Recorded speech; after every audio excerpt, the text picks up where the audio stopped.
Hello বন্ধুরা, সবাই কেমন আছো? আমার চ্যানেলে সবাইকে স্বাগত। তো আমি আজ করে দেখাবো বাঁধাকপি দিয়ে নিরামিষ স্বাদের একটি রেসিপি। এই রেসিপি তোমরা বাড়িতে খুব সহজে বানাতে পারবে এবং এর স্বাদ সবসময় মুখে লেগে থাকবে। তো চলো আমি বাঁধাকপির এই নিরামিষ রান্নাটি ঝটপট শেয়ার করে নিব তোমাদের সঙ্গে। আমি এখানে একটি বাঁধাকপি নিয়েছি। তো বাঁধাকপিটাকে আমি ছুরির সাহায্যে কেটে নেব। তার জন্য গোটা বাঁধাকপিটাকে দুই ভাগে ভাগ করে নিয়েছি। তো এক ভাগই আমি রান্না করব। তার জন্য এইভাবে বাঁধাকপির ভেতরের ডাঁটা অংশটা খুব সুন্দরভাবে বাদ দিয়ে বাঁধাকপিকে এই রকম টুকরো করে কেটে নেব।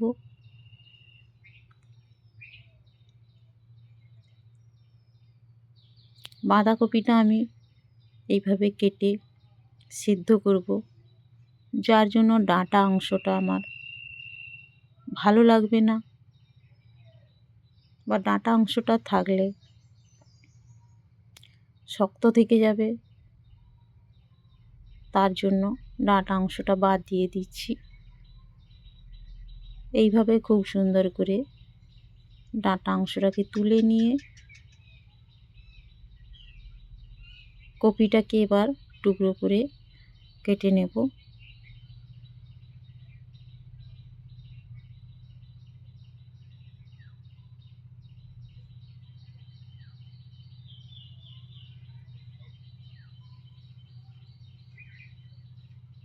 দেখতেই পাচ্ছ সমস্ত কপিটাই আমার কাটা হয়ে গেছে।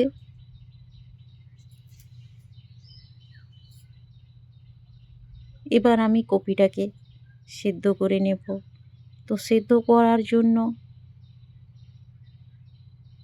কপির পাতাগুলো আমার আলাদা হয়ে যেতে পারে। তার কারণে আমি এখানে কাঠি নিয়েছি।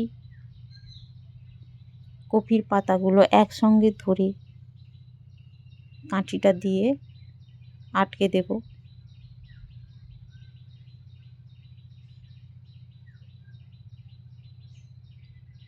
তো এইভাবে কেটে রাখা কপিগুলোর ভেতরে আমি কাঠিটা প্রবেশ করিয়ে দিয়ে পাতাগুলোকে আটকে নেব। এরপর আমি এখানে কড়াইতে বেশ কিছুটা জল দিয়েছি। জলের ওপরে ওই বাঁধাকপির টুকরোটাকে দিয়ে দেব। তো বাঁধাকপিগুলো খুব সুন্দরভাবে সেদ্ধ হতে থাক। আমি এখানে ঢাকনা চাপিয়ে দিয়েছি। এরপর আমি এখানে একটি কাঁচের বোল নিয়েছি। এতে আমি একটি ব্যাটার তৈরি করব।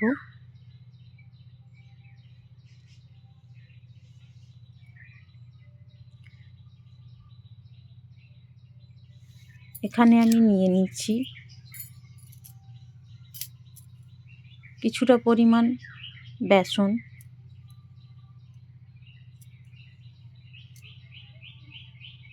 প্রায় 150 গ্রাম মতো বেসন নিয়েছি।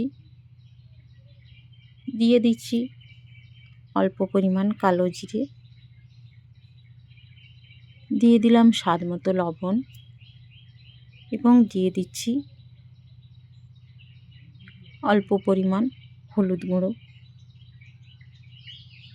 এবং জল দিয়ে একে একটি পাতলা ব্যাটার তৈরি করব।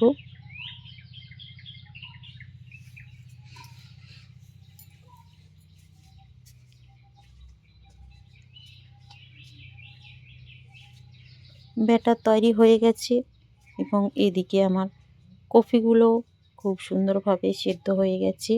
আমি ছান্তার সাহায্যে কপিগুলো একটি থালায় তুলে রাখলাম। ঠান্ডা হওয়ার জন্য।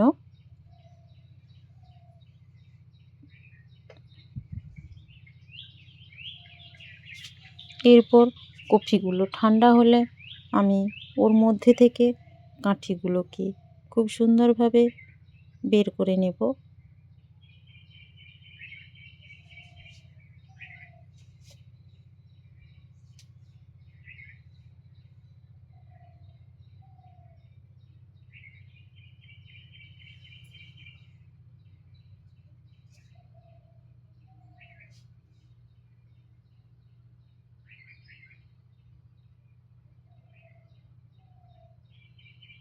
এইভাবে সমস্ত কপিগুলো থেকে আমার কাঠি বের করা হয়ে গেছে। এরপরে আমি একটি টুকরো নিয়ে ওই ব্যাটারের মধ্যে দিয়ে দিয়েছি এবং টুকরোটাকে ব্যাটারে ভরিয়ে দিয়েছি। এরপর আমি এখানে ওভেনে কড়াই বসিয়ে দিয়েছি। কড়াইতে বেশ কিছুটা সাদা তেল দিয়ে দিচ্ছি। তেলটা গরম হয়ে এলে ওই বেসন মাখানো কপিটাকে আমি ওর মধ্যে দিয়ে দেব।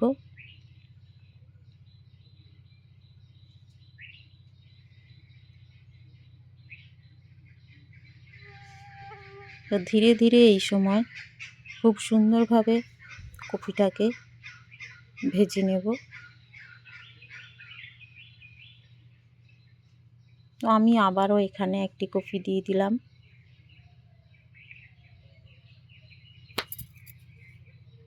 দেখতেই পাচ্ছ পিছন দিকটা খুব সুন্দরভাবে ভাজা হয়ে গেছে।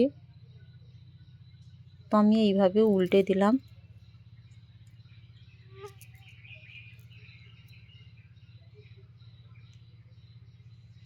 এইভাবে সমস্ত কপিগুলোকে আমি একে একে একই রকম করে ভেজে নেব।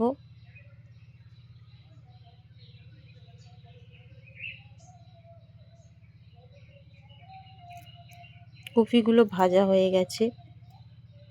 পরপর আমি ভেজে এইভাবে থালায় তুলে রাখব। তো এখানে আবারও দিয়ে দিচ্ছি একইভাবে।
দেখতেই পাচ্ছ এখানে সমস্ত কপিগুলো আমার খুব সুন্দর করে ভাজা হয়ে গেছে।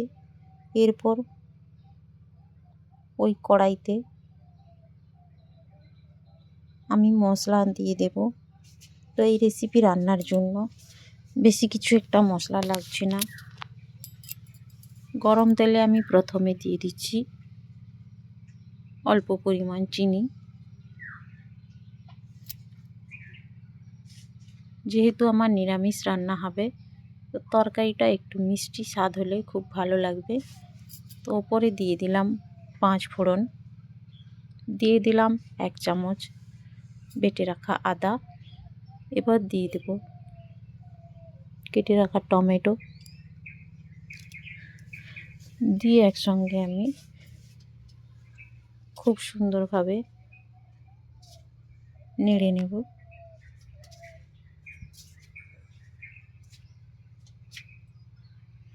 এরপর দিয়ে দিচ্ছি স্বাদ মতো লঙ্কা গুঁড়ো, হলুদ গুঁড়ো, দিয়ে আবারও নাড়াচাড়া করব। দেখতেই পাচ্ছ খুব সুন্দরভাবে কষানো হয়ে গেছে। যেহেতু তেলটা আমার ছেড়ে আসছে এরপর আমি দিয়ে দিচ্ছি 1 চামচ টক দই গ্রেভি হওয়ার জন্য, এবং টক দইটা দিয়ে আমি আবারও একইভাবে খুব সুন্দরভাবে নাড়াচাড়া করে এবার দিয়ে দেব স্বাদ মতো লবণ,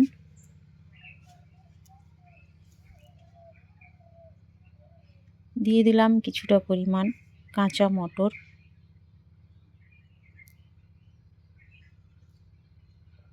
দিয়ে ওপর দিয়ে জল দিয়ে দেব।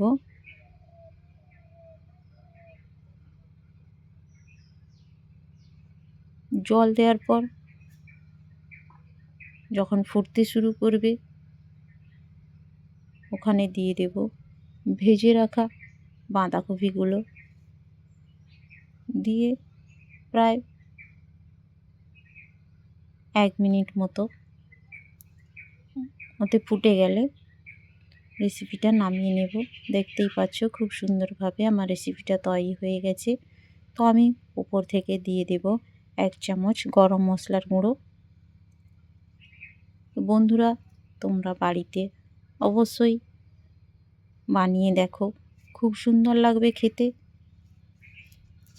এবং কেমন হয়েছে তা কমেন্টে জানিও, এবং ভালো লাগলে অবশ্যই একটি লাইক করো।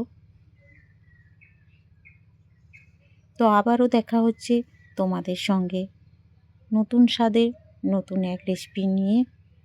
ততক্ষণ তোমরা সুস্থ থাকো, ভালো থাকো, এবং এভাবেই আমাকে সাপোর্ট করে যেও। তোমাদের সবাইকে অসংখ্য ধন্যবাদ।